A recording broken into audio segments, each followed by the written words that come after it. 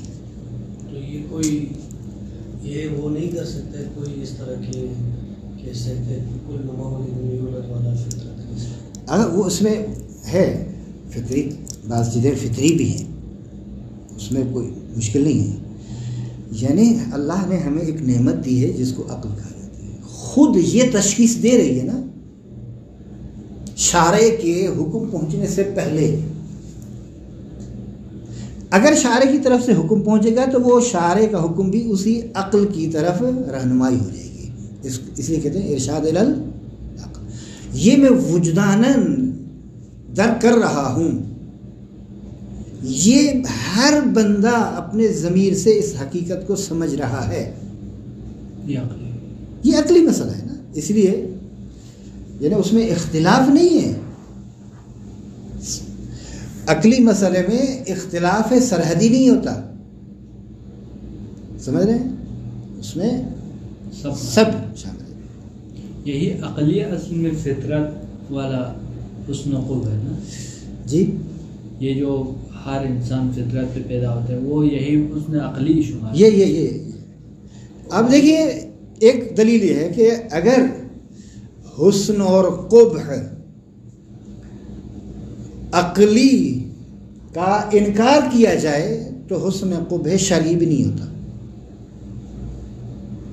اگر حسن و قبح عقلی کا انکار کر لیا جائے، نہ مانا جائے، تو حسن و قبح شرعی بھی نہیں مانا. اب دیکھیں کہ ہمارا موضوع بحث کیا ہے؟ عدل الہی. یہ عقائد الامامیہ سے ایک دو مطلب میں آپ کی خدمت میں عرض کر رہا ہوں کہ دیکھیے ہمارا عقیدہ کیا ہے. پہلے عقیدہ ہمارا واضح ہو جائے تاکہ بندہ بیان کر سکے کہ اللہ کے بارے میں ہم یہ عقیدہ رکھتے ہیں. ہمارا عقیدہ یہ ہے کہ اللہ تبارک و تعالیٰ کی صفات ثبوتیہ کمالیہ میں سے یہ ہے کہ بے شک اللہ عادل ہے، ظالم نہیں ہے. اللہ تبارک و تعالیٰ تکویناً اور تشریعاً ظلم نہیں کرتا. تکویناً بھی عادل ہے اور تشریعاً بھی عادل ہے، ثواب اور جزا میں بھی عادل ہے. کہتے ہیں کہ خداوند متعال بندوں کو ان کی طاقت سے بڑھ کر مکلف قرار نہیں دیتا. ٹھیک. اور آپ کی خدمت میں عرض کریں کہ جو اطاعت گزار ہیں ان کو ثواب دیتا ہے، اور اس کو اختیار ہے کہ گناہ گاروں کو سزا دے. اختیار ہے. اب اگر تفضل کرے، معاف کر دے، کرم اور لطف کرے کہ ان ہماری غلطیوں اور خطاؤں سے صرف نظر کرے، تو وہ اختیار ہے اس کا، وہ فضل ہے اس کا، وہ کرم ہے اس کا. وگرنہ کر سکتا ہے کہ وہ ہمیں اور ہر گناہ گار کو مجازات کرے. اور اللہ تبارک و تعالیٰ فعل کبھی انجام نہیں دیتا. ٹھیک. اور خداوند متعال جو ہے وہ حکیم ہے، اور اس کا فعل حکمت کے مطابق ہوتا ہے.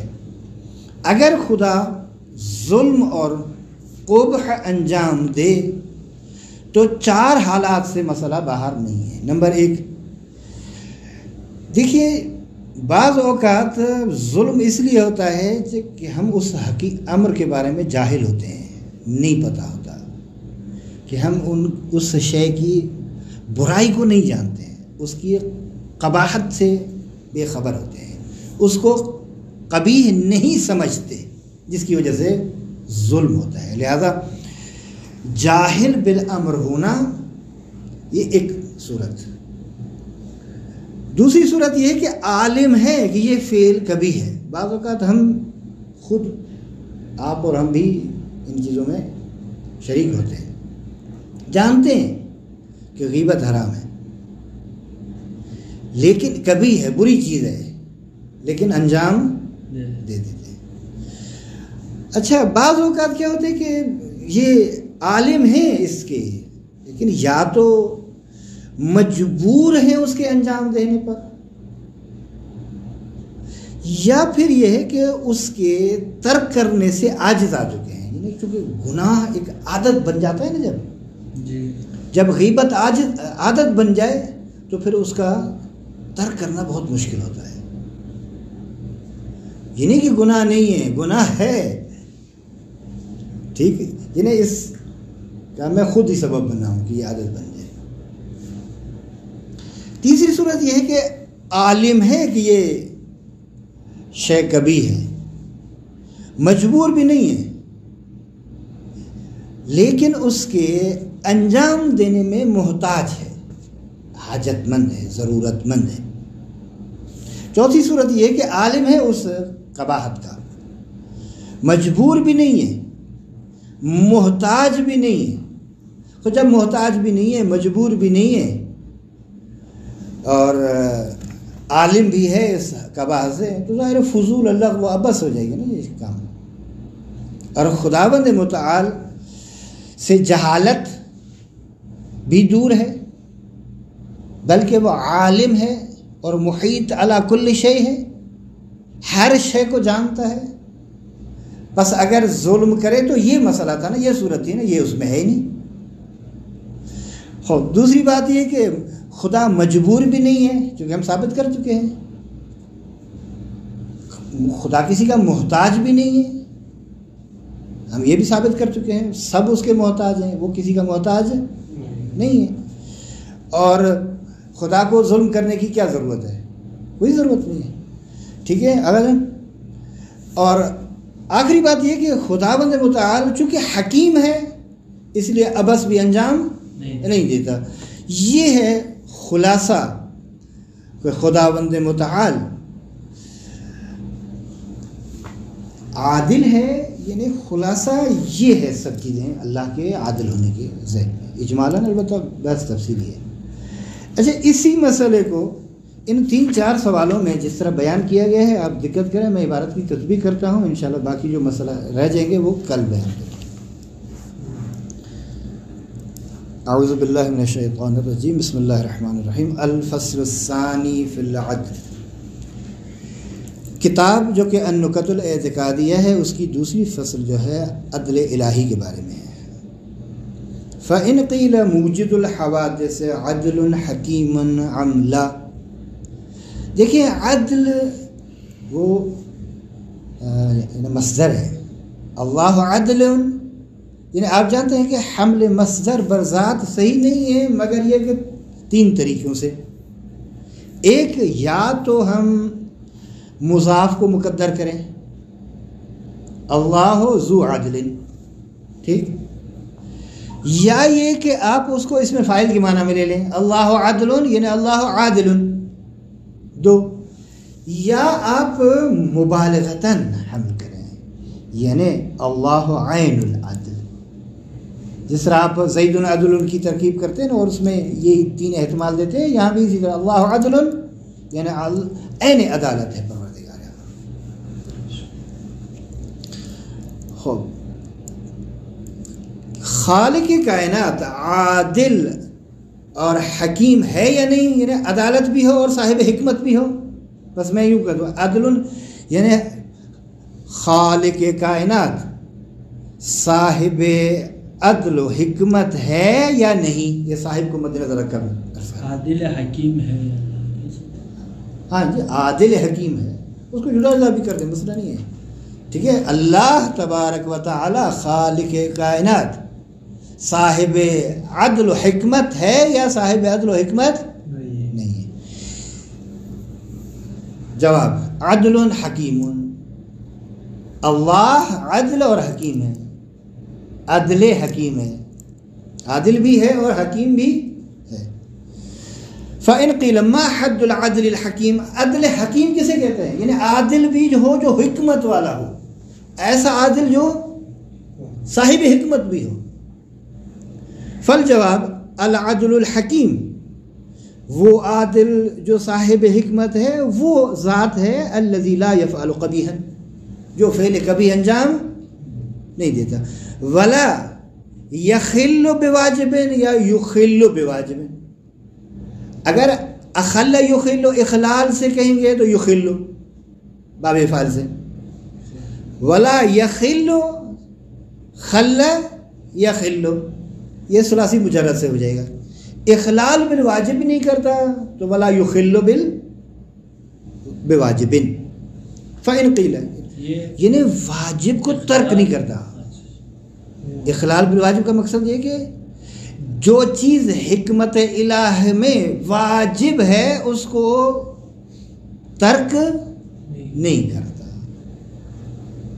فإن قیل ما حد القبیح وما، واجب کا معنی ہم حسن کر سکتے ہیں؟ جی واجب کا معنی حسن کو ترک نہیں کر سکتے؟ حسن واجب ظاہر وہ تو ہے نا، اس میں ہر چیز جو واجب ہے وہ حسن ہے،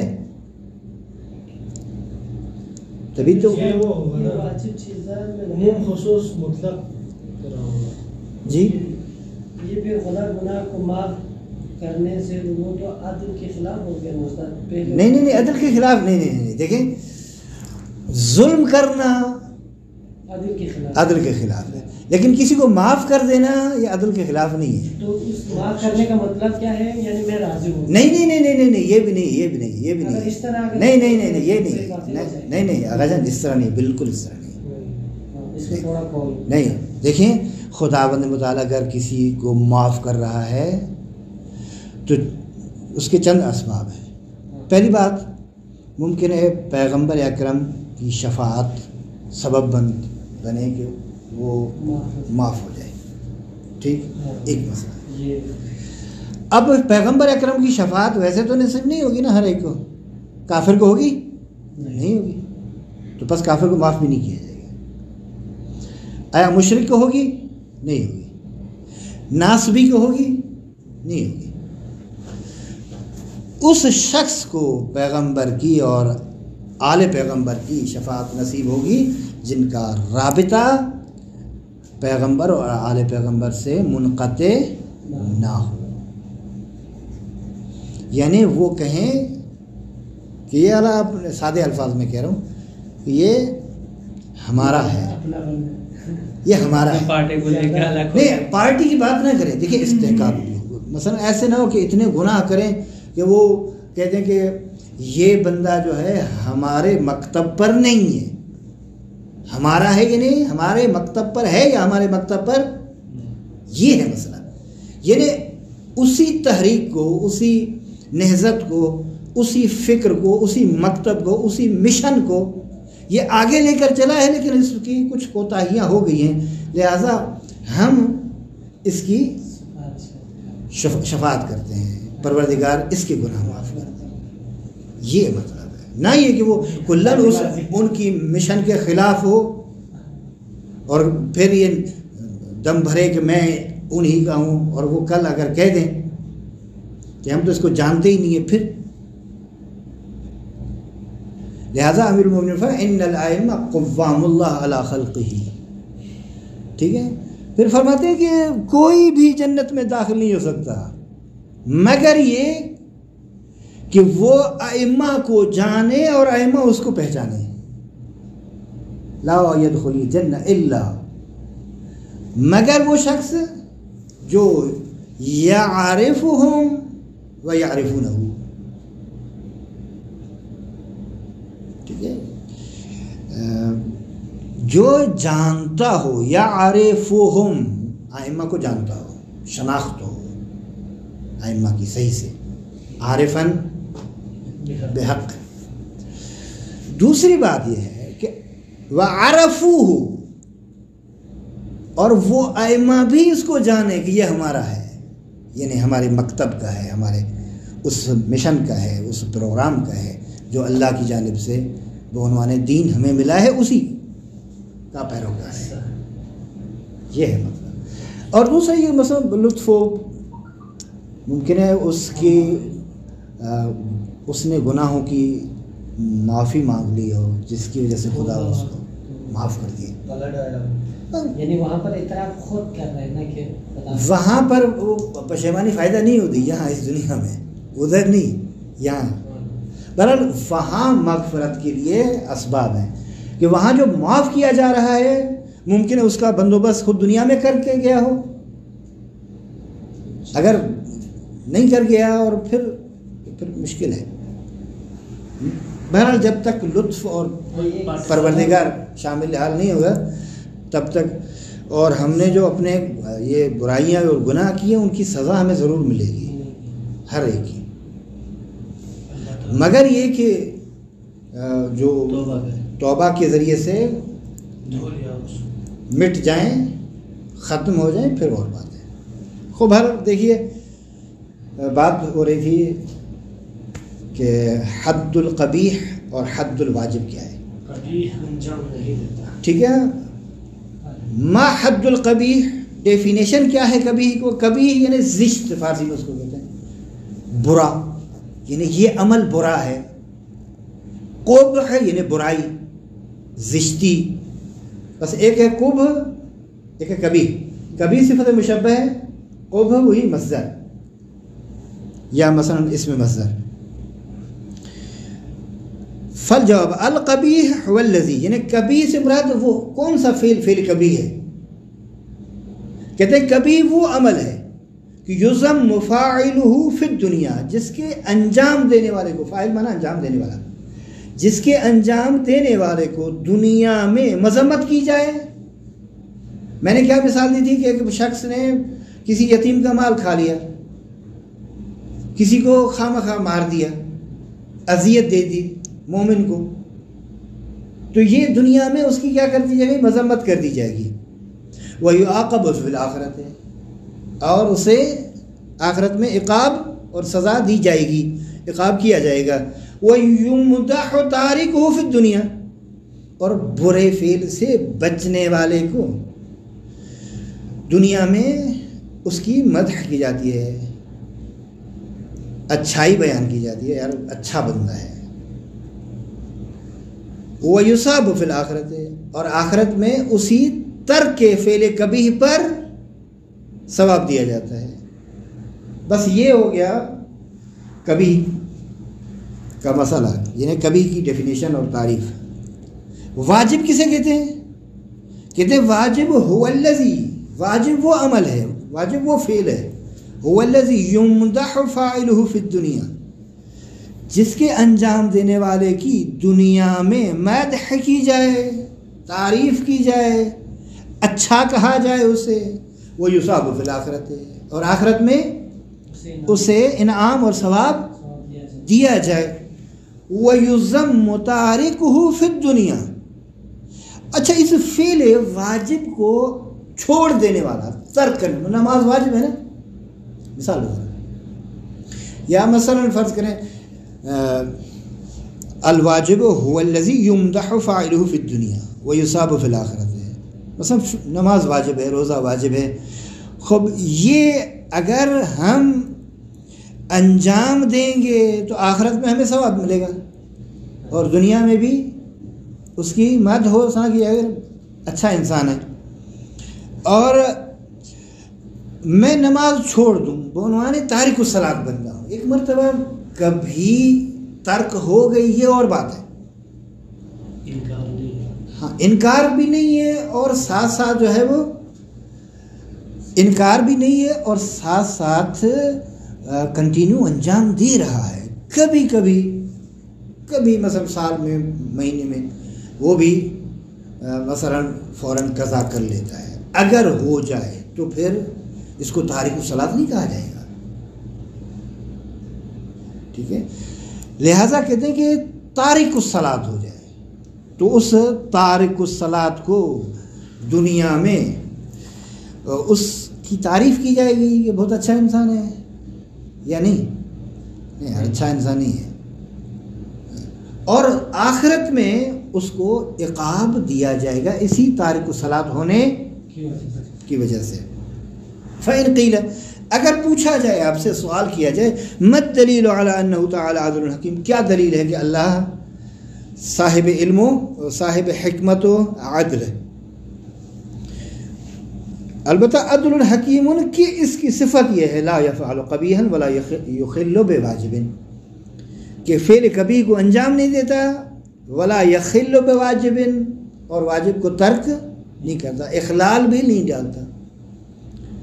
فالجواب الدلیل علی ذلك انه لو لم يكن كذلك، دلیل اس کی یہ ہے کہ اگر اس طرح نہ ہو، یعنی اللہ اگر عدل حکیم نہ ہو تو لکان ناقصا، تو خدا ادھورا ہو جاتا ہے، نقص پایا جائے گا، جبکہ نقص ایک عیب، نقص سے اللہ تبارک و تعالی پاک اور پاکیزہ ہے۔ تعالی اللہ عن ذلک علوا کبیرا، اللہ بالاتر ہے اس سے، بلند مرتبہ اس سے کہ قبیح کو انجام دے یا اس میں نقص پایا جائے، بلکہ وہ کمال مطلق ہے، کمال محض ہے۔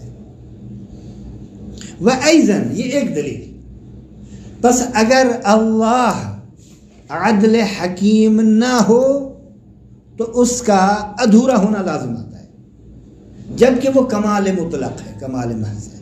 ایک دوسری بات، وَأَيْضًا لَوْ جَازَ عَلَيْهِ فِعْلُ الْقَبِيحِ، اگر اللہ پر فعل کبیح ممکن ہو تو لجاز علیہ الکذب، تو جھوٹ بھی تو فعل کبیح ہے نا، تو جھوٹ کی نفی تو نہیں کر سکتے نا آپ کہ خدا جھوٹ بولتا ہے، کہہ سکتے ہیں؟ اگر اس کو ظالم مان لیا، اگر اس کے لیے آپ نے کہا کہ برائی انجام دیتا ہے، برائی انجام دیتا ہے، تو اس صورت میں جھوٹ بھی تو برائی ہے نا، تو اس کی نفی کر سکتے ہیں؟ نہیں کر سکتے ہیں۔ لہذا لجاز علیہ الکذب فیرتفع الوثوق عن وعدہ ووعیدہ، پھر اعتماد ہوگا، بھروسہ ہوگا اللہ کے وعد پر اور وعید پر۔ وعد یعنی وہ امور جن کے انجام دہی پر اللہ نے انعام کے طور پر دیا ہے، اس کو وعد کہیں گے، اور وعید وہ امور اللہ نے جن کے ترک کرنے کے لیے کہا ہے کہ اگر انجام دیں گے تو اس پر سزا ملے گی۔ تو آپ کا اور ہمارا اور بلکہ تمام افراد کا اس وقت بھروسہ اٹھ جائے گا جب ہم دیکھیں گے کہ ایک بندہ جھوٹ بول رہا ہے۔ جب عام شخص سے اعتماد اٹھ جاتا ہے اس کے جھوٹ کی وجہ سے، تو اللہ کے وعد اور وعید پر بھی بھروسہ باقی نہیں۔ بلند مرتفع ہو جائے گا وثوق اور اعتماد و بھروسہ اللہ کے وعد اور وعید سے۔ وَيَرْتَفِعُ الْأَحْكَامُ الشَّرْعِيَّةُ، اور احکام شریعہ کی کوئی حیثیت رہے گی نہیں، سب مرتفع ہو جائیں گے احکام۔ اچھا، اللہ نے انبیاء کو کیوں بھیجا تھا؟ تاکہ یہ احکام الہی پہنچے نا، لوگ عمل کریں۔ اللہ کو ضرورت نہیں ہے، لیکن لوگوں کا بھلا اسی میں ہے، لوگوں کی اچھائی اسی میں ہے، لوگوں کی دنیاوی اور اخروی سعادت اسی میں ہے کہ احکام خدا پر عمل کریں اور احکام خدا کو اپنے اوپر اور معاشرے پر نافذ کر دیں۔ لہذا اگر اللہ تبارک و تعالیٰ کے وعد اور وعید سے بھروسہ اٹھ گیا تو احکام شرعیت سے بھروسہ اٹھ جائے گا، احکام شریعہ ختم ہو جائیں گے، پھر انبیاء کے بھیجنے کا ہدف اور مقصد بھی ختم ہو جائے گا۔ لہذا فینقض الغرض المقصود من بعثۃ الانبیاء والرسل، تو انبیاء اور رسول کے بھیجنے کا جو مقصد تھا وہ مقصد بھی ٹوٹ جائے گا، نقض ہو جائے گا۔ میرے خیال میں آج کی گفتگو یہاں کافی ہے، اور آپ لوگوں کی اونگ اور نیند جو ہے وہ تھوڑا سا مجھے پریشان کر رہی ہے، اس وجہ سے آج ہم یہیں پر اکتفا کرتے ہیں۔ وآخر دعوانا الحمدللہ رب العالمین۔